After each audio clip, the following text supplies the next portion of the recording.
Alors, bonsoir tout le monde. Bonsoir, j'espère que vous êtes connectés. Actuellement, essayez de partager ce direct, essayez de partager ce live. Euh, je pense euh, que vous avez apprécié le précédent direct. J'espère que vous avez appris beaucoup de choses.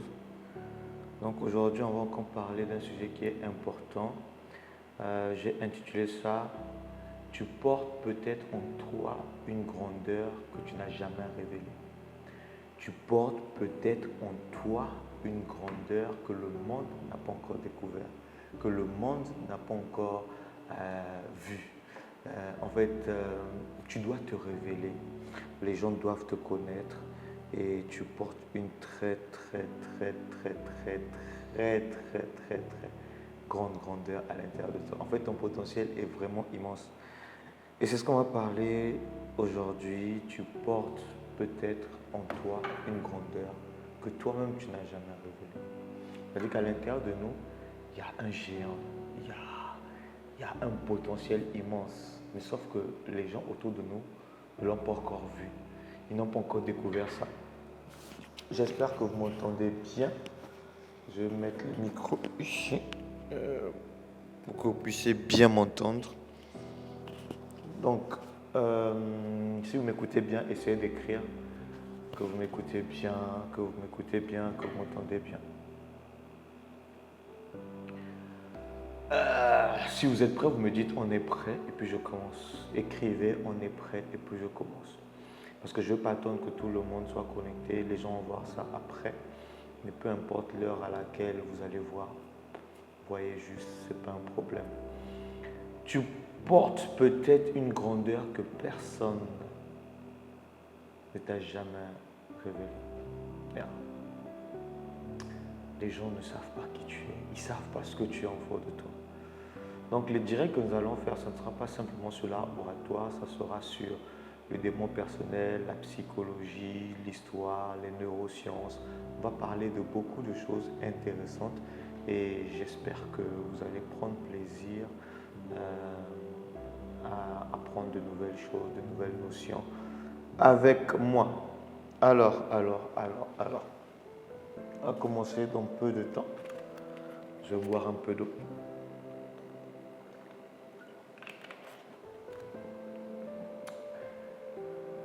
Alors, on peut commencer. Est-ce qu'on peut commencer? Est-ce qu'on peut commencer? Je ne vous vois pas. Est-ce qu'on peut commencer? Je veux vous voir, je veux voir. Est-ce que tu as déjà pensé, tu as peut-être eu l'impression que toi, en tant qu'individu, tu as été fait pour quelque chose de grand, mais tu n'arrives pas à expliquer pourquoi tu as ce sentiment-là.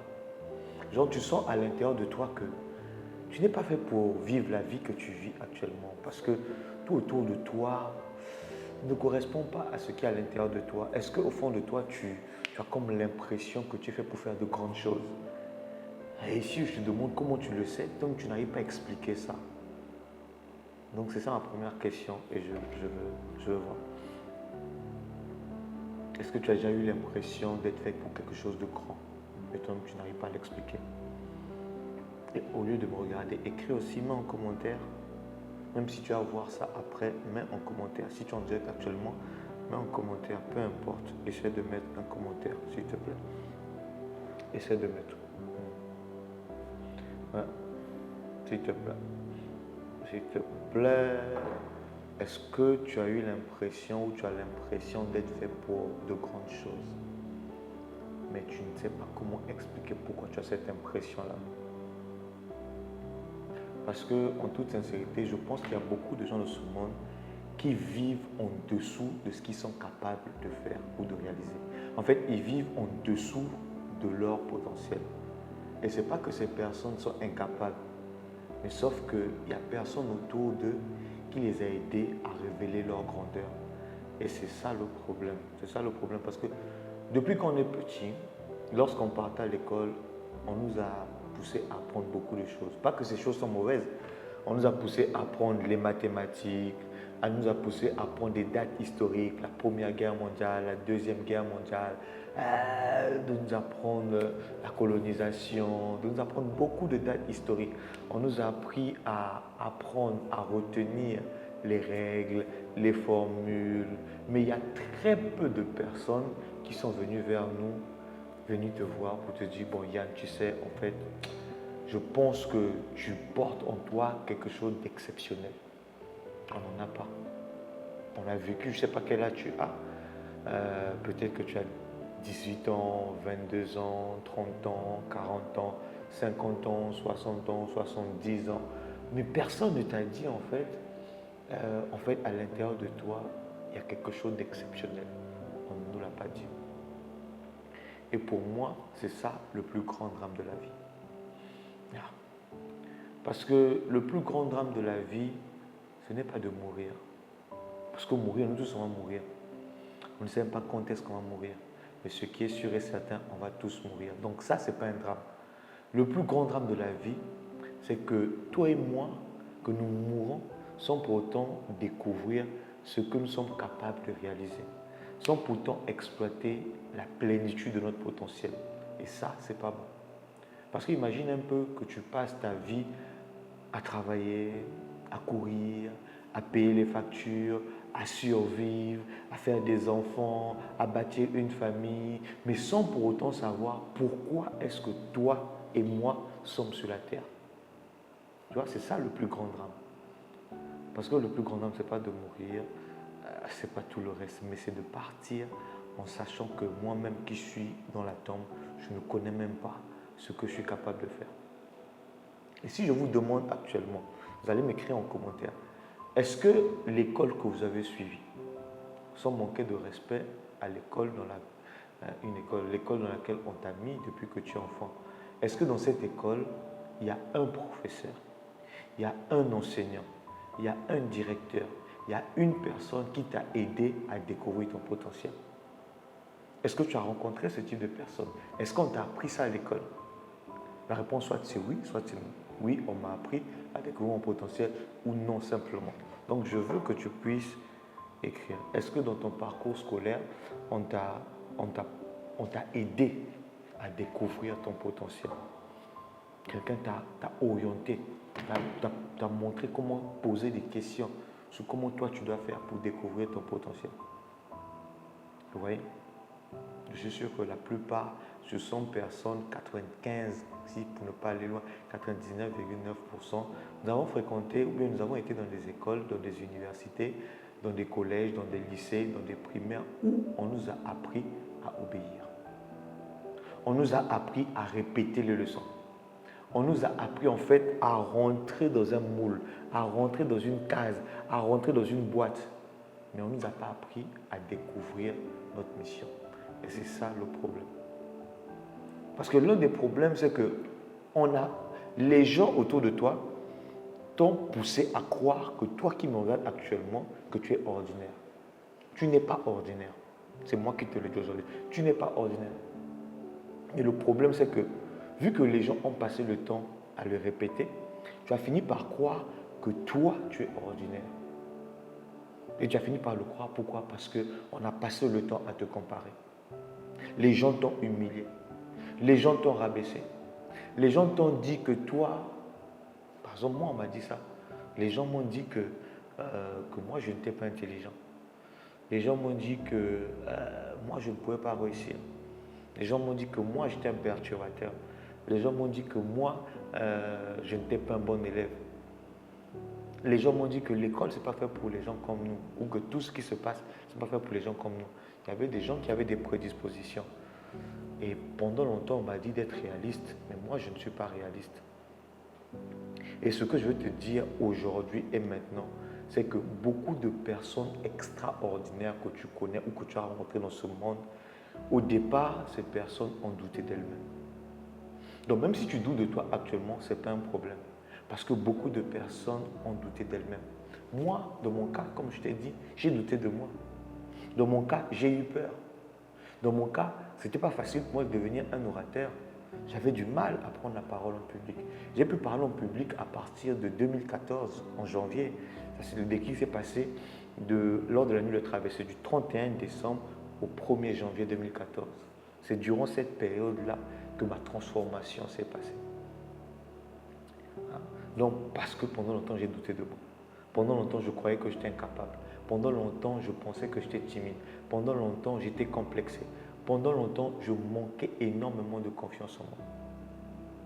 Et je pense que si à cette époque, quelqu'un m'avait dit, tu sais Yann, toi tu seras un formateur international, tu vas former des gens au Burkina, au Congo, Brazzaville, Congo démocratique, au Gabon, au Niger, au Togo, au Bénin, en Côte d'Ivoire, en France, c'est sûr que j'allais dire non. J'allais dire que ce n'est pas possible. J'allais dire que non. Vous parlez de notre Yann, pas moi. Je ne peux pas me tenir devant les gens en train de prendre la parole. Je ne peux pas me tenir devant les gens en train de faire un live. Il y a des gens qui sont connectés, des gens qui ne sont pas connectés, mais je continue à le faire. Je ne pouvais pas le faire parce que je manquais de confiance en moi. Et c'est pour ça que ce soir, je veux que tu retiennes quelque chose. Je veux que tu saches et que ça reste à l'intérieur de toi que ce que tu es aujourd'hui n'est pas forcément ce que tu vas devenir. Peu importe où tu te trouves actuellement, peu importe les difficultés que tu traverses actuellement, ce que tu es aujourd'hui n'est juste une étape. Parce que tu ne sais pas ce que tu peux devenir. Même si tu as fait des études dans une matière, dans une filière, le futur, tu ne sais pas ce que tu peux devenir. Tu ne sais pas ce que tu peux accomplir.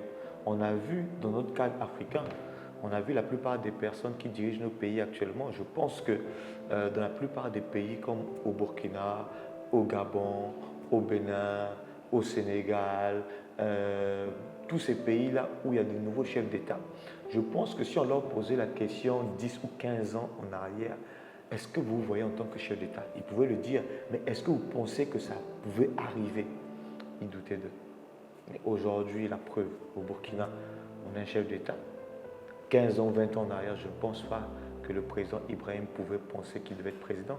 Le président Oligui également au Gabon, je ne pense pas. Le président Diomaye Faye, je ne pense pas. Le président Wadaï au Bénin, je ne pense pas. Donc vous voyez, le futur d'une personne n'est pas conditionné par ce que la personne est dans le présent. Ton futur est beaucoup plus grand que ton présent. Mais sauf que les gens autour de toi t'ont poussé à croire que toi, tu es ordinaire. Tu n'es pas du tout ordinaire. Tu n'es pas du tout ordinaire. Et c'est très important à garder en toi. Pourquoi je dis que tu n'es pas ordinaire? Parce que dans ton sang, il y a quelque chose. Je ne sais pas de quelle famille tu viens, mais je sais que tu es africain. Et si tu es africain, je vais te dire ce qu'il y a dans ton sang. Je vais te dire ce qu'il y a d'exceptionnel à l'intérieur de toi. Parce que si tu veux connaître qui est quelqu'un, vois d'où la personne vient. Si tu veux connaître comment est un individu, vois comment était son parent, vois comment était son grand-père, vois comment étaient ses ancêtres. Et je vais te dire comment étaient tes ancêtres. Tes ancêtres, quand tu penses à eux, ils étaient très intelligents. Ils étaient très résilients. Ils avaient une très grande créativité. Ils avaient une très grande capacité à mémoriser les choses. Leur spiritualité était très pratique. Ils étaient des êtres qui étaient très spirituels. Ils avaient cette capacité à survivre dans n'importe quelle circonstance, dans n'importe quel endroit où on les mettait. Et ils avaient cette force mentale. Ils avaient cette force psychologique. On les a mis dans des conditions où normalement c'était compliqué, mais ils n'ont pas abandonné. Donc tu comprends que toi qui me suis actuellement, tu ne viens pas d'une lignée de faibles.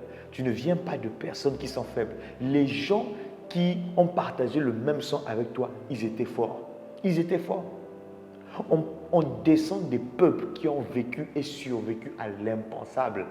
Tout ce qu'ils ont survécu là, c'était impensable, c'était inconcevable, mais ils ont survécu. Et aujourd'hui, on nous montre surtout nos problèmes, on nous montre nos échecs. Il y a quelqu'un qui me dérange. On est très concentré. Oui, je suis très concentré, madame. C'est un direct là. Je suis très concentré dans mon direct. Ok, merci. Donc je disais, aujourd'hui, beaucoup de gens nous poussent à oublier qui on était. Ils nous poussent à oublier ce qu'on a pu traverser. Ils nous poussent à oublier le sang qu'on partage avec nos ancêtres. Aujourd'hui, on nous montre rarement notre grandeur. Aujourd'hui, on nous montre surtout nos problèmes. on nous montre surtout nos échecs, on nous montre surtout nos blessures, mais on nous montre rarement notre puissance. Et j'aimerais que tu me dises en commentaire actuellement, quel est pour toi l'un ou le plus grand problème ou les plus grands problèmes que nous les Africains avons pour ne pas croire en nous? Je veux que tu puisses écrire ça en commentaire. Quel est le plus grand problème qui empêche aujourd'hui la plupart des Africains que nous sommes à avoir confiance en nous? C'est quoi le plus grand problème? S'il te plaît, écris. Quel est le plus grand problème? Quel est le plus grand problème? Ce qui vient de nous arriver, prenez juste le train en marche. Prenez juste le train en marche. On est en train de parler de quelque chose d'important. Je suis en train de parler d'un sujet qui nous concerne tous. Et le titre, c'est « Tu portes peut-être une grandeur que personne ne t'a jamais révélée ». Donc, c'est ce qu'on est en train de voir. On va bientôt finir parce qu'on a besoin de moi. Tout de suite, est-ce qu'on peut continuer? Donc, la question, c'est de savoir, d'après vous, quels sont les plus grands problèmes qui nous empêchent aujourd'hui, en tant qu'Africains, de croire en nous? Parce que le monde va changer dès l'instant où nous allons prendre conscience de qui nous sommes. Et dans la vie, il y a un moment où tout change. Il y a un moment où tout change. Et ce moment, c'est lorsque tu prends conscience de ta valeur. Et je veux dire que moi, j'ai pris conscience de ma valeur de la nuit du 31 janvier 2013, du 31 décembre 2013 au 1er janvier 2014. C'est durant cette nuit que j'ai pris conscience de ma valeur. J'ai pris conscience de qui j'étais. C'est à partir de là. Parce qu'avant ça, avant de prendre conscience de ta valeur, chacun d'entre vous qui me suit actuellement, vous acceptez presque tout. Vous acceptez le manque de respect. Vous acceptez la peur. Vous acceptez les limites que les gens vous font. Et vous acceptez la petitesse. Et ça, c'est pas bon. Parce que dès l'instant où une personne découvre qui elle est réellement, cette personne devient difficile à arrêter. Si on part même seulement dans l'histoire, vous allez voir que toutes les personnes qui ont accompli beaucoup de choses, toutes les personnes qui sont aujourd'hui des modèles pour l'humanité, ce sont des personnes qui ont connu leurs valeurs, donc c'était difficile à les arrêter. La seule manière ou le seul moyen de les arrêter, c'était de les tuer. Si tu ne veux pas, si tu n'arrives pas à les tuer, tu ne pourras pas et tu ne pourras pas les arrêter. Et honnêtement, je pense que dans ce direct, il y a beaucoup de personnes qui me suivent actuellement qui, à l'intérieur d'eux, ont beaucoup de livres. C'est-à-dire qu'il y a beaucoup de livres que tu dois et que tu devrais déjà écrire. Il y a beaucoup d'entreprises que tu devais créer. C'est de ta faute si dans ton pays, si dans ta ville, il y a des gens qui sont au chômage. C'est parce que toi, tu n'arrives pas à créer ces entreprises-là. Il y a beaucoup d'inventions, normalement, qu'on devait découvrir. Nous, la raison pour laquelle l'Afrique est en retard aujourd'hui, c'est parce que si certains d'entre vous, Dieu vous a appelé pour avoir de grandes inventions. Mais tu as laissé la peur d'oser, la peur de tenter, te limiter. Et ça, c'est pas bon. Il y a des gens qui ont de très grands projets parmi nous qui sommes là. Il y a des gens qui ont de très grands messages. Il y a des gens qui ont de très grandes prises de parole, de très grandes prises de position. Il y a des gens qui ont de très grandes transformations. Mais sauf que ces personnes qui me suivent actuellement, vous avez encore peur de vous lancer. Et c'est ça qui n'est pas encore bon. Et si je veux qu'on soit honnête aujourd'hui, combien parmi vous ici, vous savez que vous pouvez faire plus dans votre vie? Combien? Combien parmi vous qui me suivez actuellement, vous savez que vous pouvez encore accomplir plus? Vous êtes appelés pour faire de grandes choses. Vous voyez? Au fond de vous, je suis sûr que vous qui me suivez actuellement, il y a beaucoup de personnes. Ça veut dire quoi? Ça veut dire que la grandeur est déjà à l'intérieur de vous. Mais le problème, c'est qu'elle dort. Et si on peut se demander pourquoi est-ce que beaucoup de personnes n'osent pas? La raison pour laquelle beaucoup parmi vous, vous n'osez pas, vous ne tentez pas, vous ne voulez pas essayer, parce que vous avez peur du jugement. Vous avez peur de l'échec. Vous avez peur du regard des autres. Vous avez peur de sortir du groupe. Vous avez peur de faire des choses qui sont différentes de ce que nous, on avait l'habitude de voir. Mais si vous regardez bien dans l'histoire, toutes les personnes qui ont marqué l'histoire ont un seul point en commun. Et le point en commun qu'ils ont, c'est qu'ils ont osé. Ils ont eu le courage d'être différents de tout le monde. Et parfois, dans l'environnement dans lequel on est, devenir différent ou bien devenir... notre environnement dans lequel on est actuellement peut être la prison de notre potentiel. Le pays dans lequel tu es, la mentalité des gens qui sont autour de toi peut être une prison de ton potentiel. Parce que certaines personnes préfèrent te voir petit. Parce que lorsqu'ils te voient petit, et ça les rassure. Ça les rassure parce qu'ils ont comme l'impression que vous également, que vous êtes incapable comme eux, alors que vous n'êtes pas incapable comme eux. Je veux que vous puissiez m'écouter ce soir. Je veux que vous reteniez bien. que vous ne pouvez pas passer votre vie à diminuer votre lumière pour rassurer les autres. Dieu ne vous a pas créé pour que votre lumière soit diminuée, pour que vous puissiez rassurer les autres de leur inconfort. Non. Et je vais terminer rapidement parce que j'ai dit le live ne doit pas durer. On a besoin de moi urgemment. Ce que je veux que vous puissiez retenir, c'est que j'aimerais que chacun de vous qui me regardez actuellement, en ce moment, en direct, ou bien qui allez voir la vidéo en différé, je veux que vous puissiez vous poser des questions. Voici la première question que je veux que vous puissiez vous poser. La première question, c'est de savoir, et si vous étiez réellement capable de faire beaucoup de bonnes choses? Ça, c'est la première question. Deuxième question, et si vous êtes beaucoup plus puissant que ce qu'on vous a fait croire depuis le début? Troisième question, et si votre histoire ne faisait que commencer à partir d'aujourd'hui? Quatrième question, et si votre pays a besoin de ce que vous vous portez? Et si l'Afrique a besoin de ta voix? Et si l'Afrique a besoin de ton intelligence? Et si l'Afrique a besoin de ton courage? Et si l'Afrique a besoin de toi, ton leadership? Parce que je te dis quelque chose et je veux que tu puisses retenir ça pour terminer. Le monde ne change pas grâce aux personnes qui sont talentueuses. Non. Le monde change grâce aux personnes qui découvrent enfin ce pourquoi ils ont été créés. Donc, s'il te plaît, je demande pardon. N'enterre plus ton potentiel. N'étouffe plus ta voix. Et ne te laisse plus sous-estimer par quoi que ce soit. Parce que, retiens bien ta grandeur. Il est possible qu'à l'intérieur de toi, tu portes une grandeur que personne n'a encore révélée. Donc, pour terminer, si ce live t'a touché, je veux que tu puisses me laisser un commentaire pour me dire ce que tu as pensé et si tu aimes ce genre de thématique. Partage, mets les cœurs. Quant à moi, je vous dis à bientôt pour un prochain live. Je m'appelle Yann Yuba. À bientôt.